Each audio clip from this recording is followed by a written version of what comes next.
There was too much pain in the Black River, too much death. Adam didn't know why he still fished it. The drowning of his brother over 20 years ago still haunted him, but he found himself drawn to its waters, nonetheless. The past few years especially had roused a strange mix of emotions whenever Adam came to ply the Black River's waters. He couldn't put a finger on it, rather than to note that his usual feelings of ease and comfort were sometimes replaced with quite the opposite. While swapping lures or untangling line, he'd feel a deep sense of unease, like he was being watched. His periphery would catch sudden movements or amorphous objects, only to disappear when he glanced up to focus on them, a squint of concern lining his deep brown eyes. Lately, Adam had begun to catch glimpses of what looked like a door etched into the layered rock walls that lined his favorite spot along the river. He would feel it more than see it, standing straight and tall and silent, closed but somehow inviting, sometimes appearing on the other side of the river, sometimes only yards away. But as always, whenever he shot a glance directly, only ancient layers of limestone greeted him, implacable. Despite everything, Adam loved the river. He'd spent most of his life fishing up and down the 30 miles of its lower portion, from northern New York to Lake Ontario.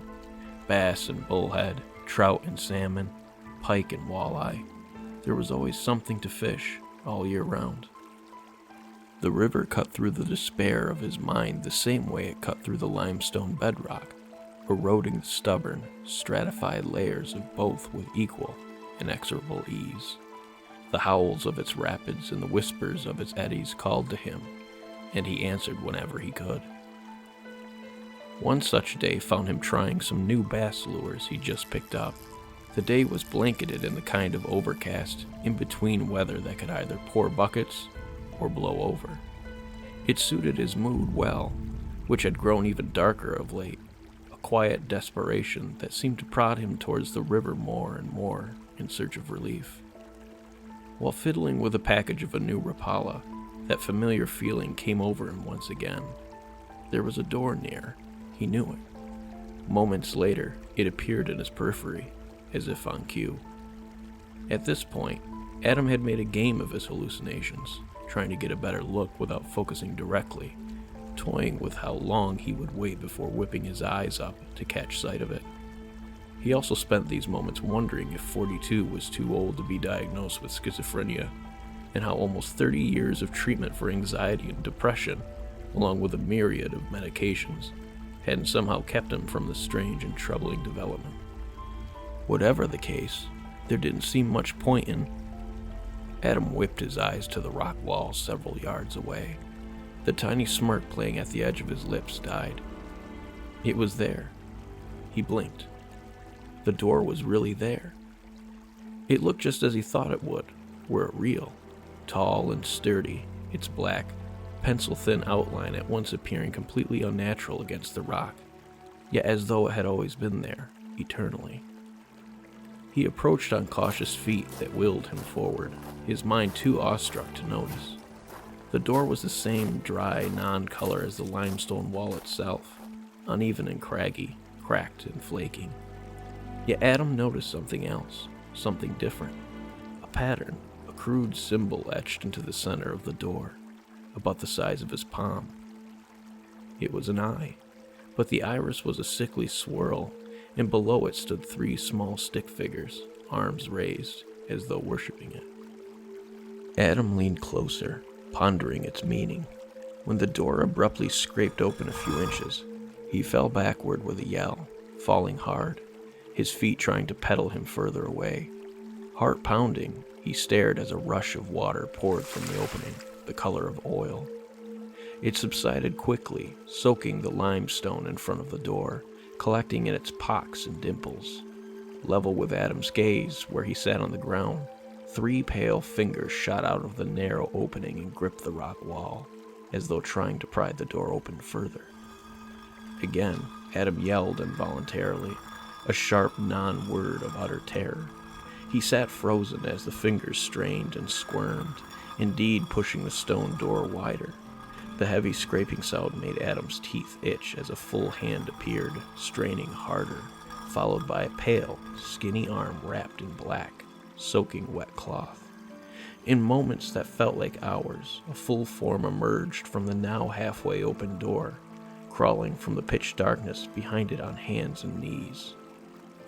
Drenched from head to toe, with dripping black hair that fell to its shoulders, the figure clad in nondescript black rags let out ragged, heaving breaths. Fully outside the door, it sat back with a sigh, resting a white-blue hand on the hard ground. Its other hand flipped its soaking hair out of its face, and Adam saw it clearly for the first time. "Hello, Adam. It's good to see you again, brother."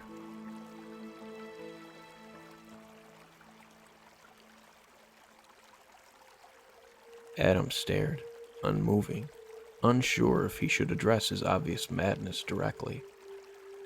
"James," he finally said, "you're dead." James laughed. "Nothing gets by you in your old age, does it?" Adam continued to stare. You still look..." 17, James finished. "Well, 17 and drowned?" He let out another laugh. "Yeah, but looks don't matter. Not anymore. All that ever matters is how you feel." Adam licked his lips. And how do you feel?" James took a deep breath, fixing Adam with another smile. "Better." James stood up and brushed himself off, the black water still dripping from him. He walked over to Adam and held his hand out. After a moment, Adam slowly took it, wincing when they made contact. Yeah, it must feel cold to you, I imagine," James said apologetically, yanking Adam to his feet. James held Adam by the shoulders for a moment, at arm's length. "Damn, it's good to see you again," he said, giving Adam a hug. Adam slowly hugged him back. "Yeah, you too."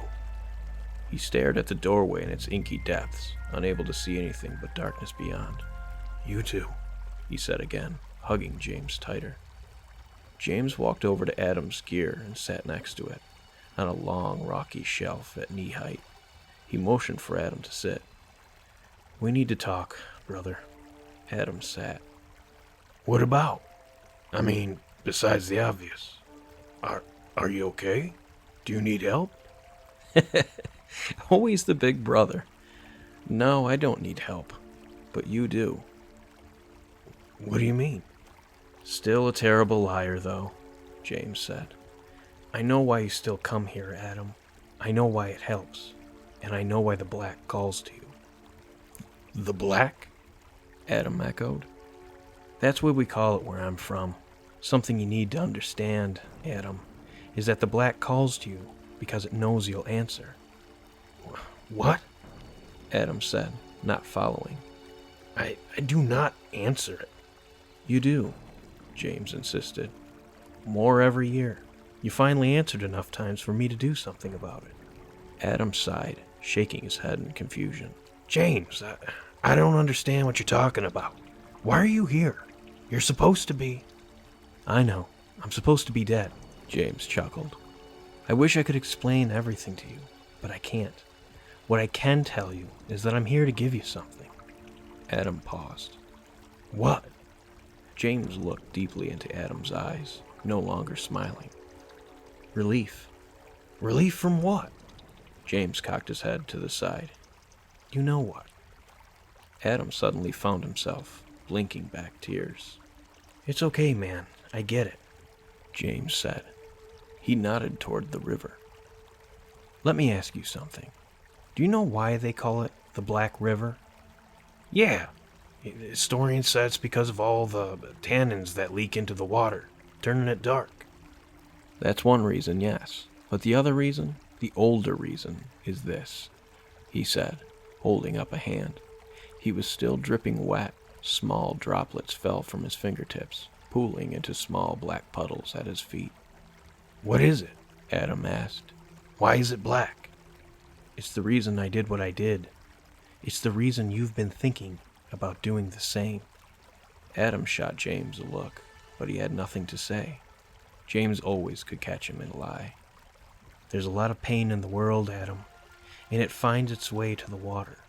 Every body of water is full of pain, but especially the black. Think about it. Why do you think people jump off bridges? Why do they walk into the sea, never to be seen again? Why do they drown themselves in the tub? Water has a strange effect on the living. We see it with the tides. Just ask any nurse who's ever worked a night shift on a full moon. You remember Mom's stories from the hospital? Full moons were always our worst nights. Water calls to us, and we answer. Adam's brow furrowed. But there haven't been that many deaths on the Black River. It's not like the Golden Gate Bridge or something. James chuckled. There haven't been many recorded deaths on the Black. But the Black has been around far longer than us. Countless numbers have answered its call. And its call is strong. You know how every older generation complains about how everything is getting worse? Drugs, crime, sin, all of that? Adam nodded, a sheepish look on his face. James laughed. It's not a product of aging, old-timer. It's a fact. Look at the crime rates all along the Black over the past 20 years, for example. The drugs, the stabbings. There are even shootings taking place in the little towns and hamlets dotting its length. James nodded meaningfully. The Black's call is strong, and it's growing stronger. Okay, Adam said. But I still don't understand what any of this means. What does this have to do with me? James searched the sky, looking for the right words. Besides being the steward of the Black, I'm a recruiter. I find those like us and offer a chosen few of them a different path. This, he nodded to his still dripping fingertips, nudged the black pool under his foot with a pale toe. This is a resource, and I have an arrangement with those who use it. Adam glanced at the strange symbol on the door. Yes, them. The Black is one of their most important assets.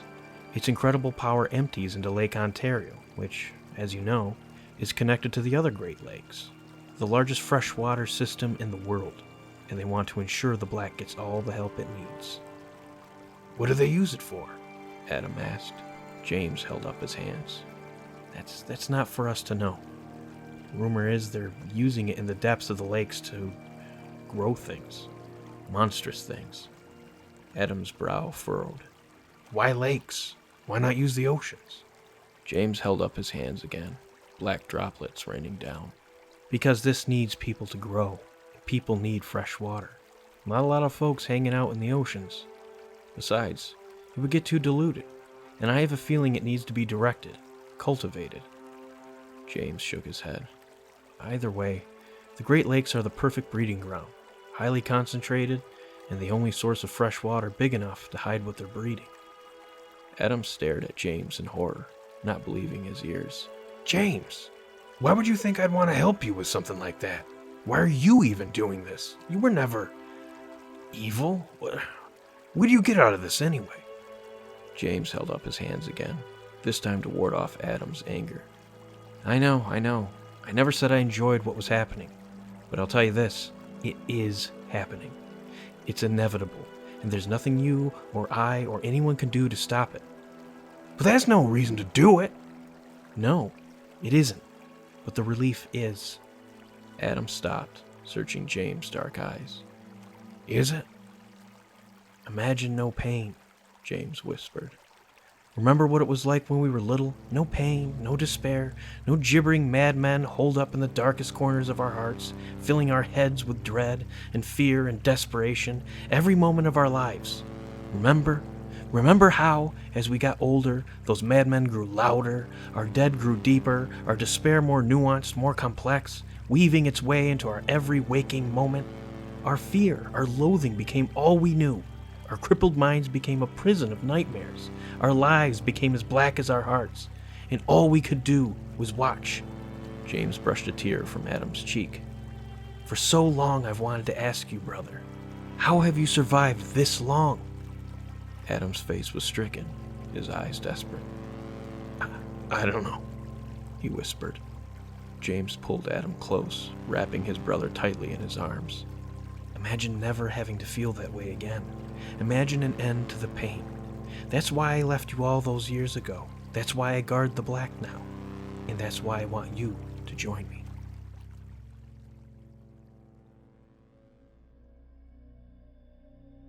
Adam took his gear out of the back of his truck and headed to his favorite fishing spot.